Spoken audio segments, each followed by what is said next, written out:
নিয়মিত সকাল রাত 2 বেলা করে ব্রাশ করার পরও মুখের দুর্গন্ধ কমছে না? আপনার প্রয়োজন একটি ভালো মানের মাউথওয়াশ। বন্ধুরা, আজকের পুরো ভিডিওটিতে থাকবে একটি ভালো মানের মাউথওয়াশকে আপনাদেরকে পরিচয় করিয়ে দেব।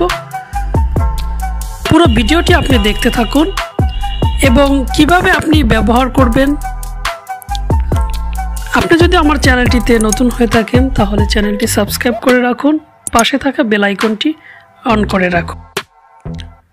মাউথওয়াশ হলো ওষুধ সমৃদ্ধ একটি অ্যান্টিসেপটিক দ্রবণ যা কুলি করার জন্য ব্যবহৃত হয়।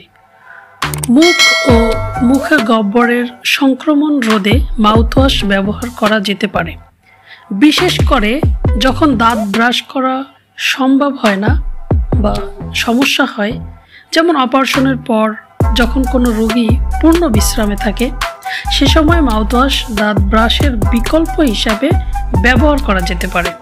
অ্যান্টিসেপটিক বা অ্যান্টিপ্লাক মাউথওয়াশ মুখের যেসব জীবাণু ধ্বংস করে, যার কারণে মুখের ভিতর প্লাক, মাড়ির প্রদাহ বা মুখের দুর্গন্ধ হতে পারে। স্ক্রিনে যে মেডিসিনটি দেখতে পাচ্ছেন এটি হলো মাউথ কেয়ার, একমি ল্যাবরেটরিজের একটি পণ্য antiseptic mouthwash. First time in Bangladesh, অর্থাৎ এই প্রথম এটি একমি ল্যাবরেটরিজ বাজারে নিয়ে আসছেন। এটির উপাদান হচ্ছে ক্লোভ অয়েল। বাচ্চাদের ক্ষেত্রেও মাউথ কেয়ার এটি ব্যবহার করা যাবে।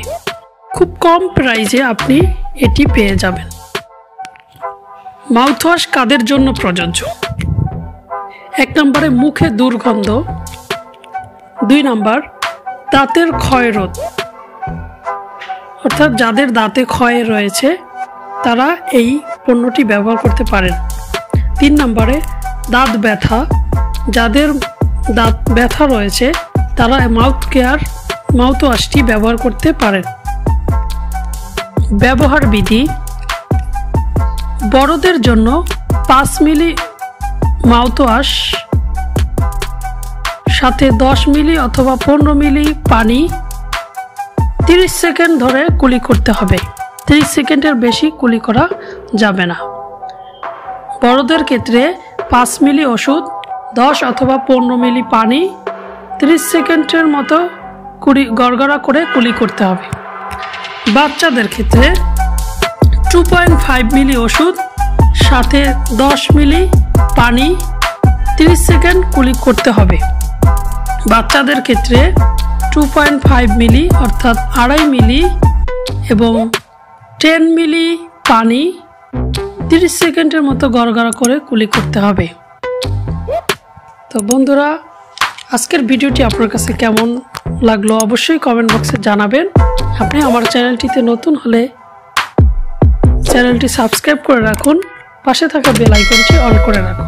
ধন্যবাদ।